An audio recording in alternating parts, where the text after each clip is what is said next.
ఒక గ్రామంలో ఉమాచంద్రం అనే వ్యక్తి ఉంటాడు. అతనికి ఒక మేక ఉంటుంది. అతని మేక గర్భవతిగా ఉంటుంది. కొద్ది రోజుల్లోనే అది ప్రసవించే సమయం ఉంటుంది. దాంతో ఉమాచంద్రం దాన్ని చాలా జాగ్రత్తగా చూసుకుంటాడు. అలా కొన్ని రోజుల తర్వాత మేక తన బిడ్డకు జన్మనిస్తుంది. ఉమాచంద్రం తన మేకతో పాటు దాని బిడ్డను కూడా జాగ్రత్తగా చూసుకునేవాడు. ఒకరోజు ఉమాచంద్రానికి కట్టెల కోసం అడవికి వెళ్ళాల్సి వస్తుంది. అప్పుడు ఉమాచంద్రం ఆలోచిస్తూ మేకల్ని కూడా తీసుకెళ్తే ఎలా ఉంటుంది అని అనుకొని అతను మేకల దగ్గరకు వస్తాడు. అప్పుడు ఉమాచంద్రం, పదండి, నిన్ను ఇంకా నీ బిడ్డను బయటికి తీసుకెళ్తాను. ఇది విని మేక చాలా సంతోషపడుతుంది. అలా ఉమాచంద్రం మేకల్ని తీసుకొని అడవి వరకు వస్తాడు. నేను కట్టెలను కొట్టడానికి చెట్టు మీదకి వెళ్తున్నా, మీరిద్దరూ ఇక్కడే ఉండండి. నేను కట్టెలు కొట్టాక ఇంటికి వెళ్దాం, అందులోనూ చీకటి పడే సమయం అవుతుంది అని చెప్పి ఉమాచంద్రం చెట్టు ఎక్కి కట్టెలు కొడుతూ ఉంటాడు. మేక ఇంకా తన బిడ్డ యజమాని కోసం వేచి ఉంటారు. ఆ మేక నిలబడిన చోటికి కొద్ది దూరంలోనే పచ్చగడ్డి ఉండడాన్ని చూస్తుంది. దాంతో మేక అక్కడికి వెళ్తూ ఉంటుంది. దానితో పాటు తన బిడ్డ కూడా వెనకనే వస్తుంది. అలా ఆ ఇద్దరు కొద్ది దూరం వరకు వస్తారు. ఉమాచంద్రం ఏమో కట్టెలు కొట్టే పనిలో ఉంటాడు. మేక ఇంకా దాని బిడ్డ అక్కడ గడ్డిని తింటాయి. కానీ ఆ మేక ఇంకొంచెం ముందు కూడా గడ్డి ఉండడాన్ని చూసి అక్కడికి వెళ్తుంది. దాంతో ఆ మేక ఇంకా దాని బిడ్డ వచ్చిన దారిని మర్చిపోతారు. అలా మేక గడ్డి తిన్నాక తన యజమాని దగ్గరికి వెళ్దాం అనుకుంటుంది. కానీ దానికి వెళ్ళే దారి అస్సలు అర్థం కాదు. మేక చాలా భయపడుతుంది. అది తన యజమాని నుండి మేము తప్పిపోయాము అని అనుకుంటుంది. ఇక్కడ ఉమాచంద్రం కట్టెలు కొట్టాక చెట్టు మీద నుండి కిందికి దిగుతాడు. అతను మేకల కోసం అటు ఇటు తిరిగి వెతుకుతాడు. కానీ అతనికి మేక ఇంకా దాని బిడ్డ కనిపించరు. ఉమాచంద్రం తన మేకల కోసం చాలా కంగారు పడతాడు. అరే, ఎక్కడికి వెళ్ళావు నువ్వు ఇక్కడే ఉన్నావా? ఉంటే మాట్లాడు, నా మాటలు నీకు వినిపిస్తున్నాయా అని ఉమాచంద్రం తన మేకల కోసం చాలా వెతుకుతాడు. చాలాసేపు వెతికిన తర్వాత కూడా అతనికి మేకలు కనిపించవు. చీకటి కూడా పడుతుంది. ఉమాచంద్రం ఏడుస్తూ ఇంటికి వస్తాడు. నేను నా మేకలను అసలు అడవికి తీసుకెళ్లకుండా ఉండాల్సింది. ఒకవేళ నేను ఒక్కనే వెళ్తే అవి ఇక్కడే ఉండేవి అని అనుకుంటూ ఉమాచంద్రం బాగా ఏడుస్తాడు. మేక ఒంటరిగా తన బిడ్డను తీసుకొని అడవిలో తిరుగుతూ ఉంటుంది. అది చాలా భయపడుతుంది. మేమెక్కడికి వచ్చాము? వెళ్ళే మార్గం తెలియట్లేదు. నా బిడ్డను తీసుకొని ఎక్కడికని వెళ్ళాలి? అయ్యా, ఎక్కడున్నారు మీరు అని మేక తన యజమాన్ని వెతుకుతూ అలసిపోతుంది.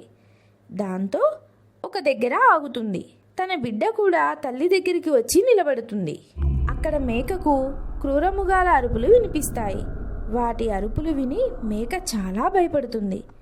మేక తన బిడ్డతో మాట్లాడుతూ, నువ్వేం భయపడకు, నేను నిన్ను సురక్షితంగా చూసుకుంటాను, భయపడకుండా హాయిగా పడుకో. తన తల్లి మాటలు విని మేకపిల్ల పడుకుంటుంది.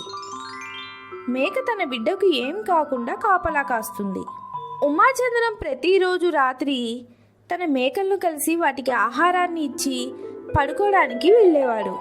అతను అలవాటులో మేకలకు గడ్డిని తినిపించడానికి అక్కడికి వస్తాడు. అప్పుడు అతనికి తన మేకలు తప్పిపోయాయని గుర్తొస్తుంది. ఓ భగవంతుడా, నా మేకలను రక్షించు. ఇంత రాత్రి అయింది, అడవిలో చాలా క్రూరముగాలు ఉంటాయి. అవి నా మేకల్ని ఏం చేస్తాయో ఏంటో అని ఉమాచంద్రం బాగా ఏడుస్తూ పడుకోవడానికి వెళ్తాడు. ఎలాగో అలా రాత్రి గడిచిపోతుంది. మేక ఇంకా దాని బిడ్డ ఇద్దరు క్షేమంగా ఉంటారు. ఉదయం లేవగానే ఉమాచంద్రం అడవి మొత్తం వెతికి తన మేకల్ని ఎలా అయినా తీసుకురావాలి అని నిర్ణయించుకుంటాడు. అలా అతను మేకల్ని వెతకడానికి అడవికి వస్తాడు. అక్కడ మేకల్ని పిలుస్తూ గట్టిగా అరుస్తాడు. ఎక్కడికి వెళ్ళావు నువ్వు? నేనొచ్చాను నిన్ను తీసుకెళ్ళడానికి, తొందరగా ఇక్కడికి రా. మేక ఉమాచంద్రం పిలిచే ప్రదేశం నుండి చాలా దూరం వస్తుంది. అందువల్ల మేకకు ఇంకా దాని బిడ్డకు అతని మాటలు వినిపించవు. వీరిద్దరూ ఎక్కడికి వెళ్ళుంటారు అని ఉమాచంద్రం నిరాశగా ఇంటికి తిరిగి వచ్చి సాయంత్రం కట్టెలు కొట్టడానికి వెళ్ళినప్పుడు మరొకసారి వెతుకుదామని అనుకుంటాడు. ఉమాచంద్రం తిరిగి వెళ్ళినప్పుడు ఆ అడవిలోకి ఒక వేటగాడు వస్తాడు. ఆ వేటగాడి పేరు వీరయ్య. వీరయ్యకు జంతువులను వేటాడడం అంటే చాలా ఇష్టం. అతను జంతువుల కోసం అడవంతా తిరుగుతూ ఉంటాడు. అప్పుడు అతని చూపు ఉమాచంద్రం మేకల వైపు పడుతుంది. హా, ఈరోజు వేట నా ఎదురుగానే ఉంది. వీరయ్య ఆ మేకల వైపు విల్లుని ఎక్కు పెడతాడు. అప్పుడు అతను తన బాణం వేయడాన్ని ఆపేస్తాడు. అరే, అసలు నేనేం చేస్తున్నా? 2 మేకలు దొరికాయి, అది కూడా ప్రాణాపాయ భయంతో. నేనెందుకు వీటిని చంపాలి? అంతకంటే మంచిగా వీటిని ఇంటికి తీసుకెళ్ళి వీటితో పని చేయించుకోవచ్చుగా అని అలా వీరయ్య మేక దగ్గరకు వచ్చి, ఏయ్ మేక పద, నా వెంటరా. మేక అతని మాటలు విని చాలా భయపడుతుంది. అది అక్కడి నుండి తప్పించుకోబోతుంది. అప్పుడు వీరయ్య మేక పిల్లను తన చేతుల్లో తీసుకుంటాడు. ఏయ్, నువ్వు నాతో రావాలి, అప్పుడే నీ బిడ్డను చంపకుండా వదిలేస్తాను. అయ్యో, అలా చెయ్యొద్దు, నా బిడ్డను విడిచిపెట్టు అని మేక మెల్లగా వీరయ్య దగ్గరకు వచ్చి నిలబడుతుంది. ఇక పద నా వెంట. వీరయ్య ఆ 2 మేకల్ని ఇంటి దాకా తీసుకొస్తాడు. వీరయ్య ఇల్లు ఉమాచంద్రం ఇంటికి చాలా దూరం ఉంటుంది. ఇక్కడ ఉమాచంద్రం సాయంత్రం కాగానే మళ్ళీ అడవికి వచ్చి తన మేకల్ని వెతుకుతాడు. ఈసారి కూడా అతనికి మేకలు కనిపించవు. అతను బాధపడుతూ ఇంటికి వస్తాడు. ప్రతి చోట వెతికాను, ఎక్కడికి వెళ్ళుంటుంది నా మేక? అక్కడ లేదంటే చివరికి అవి ఎక్కడికి వెళ్ళాయి?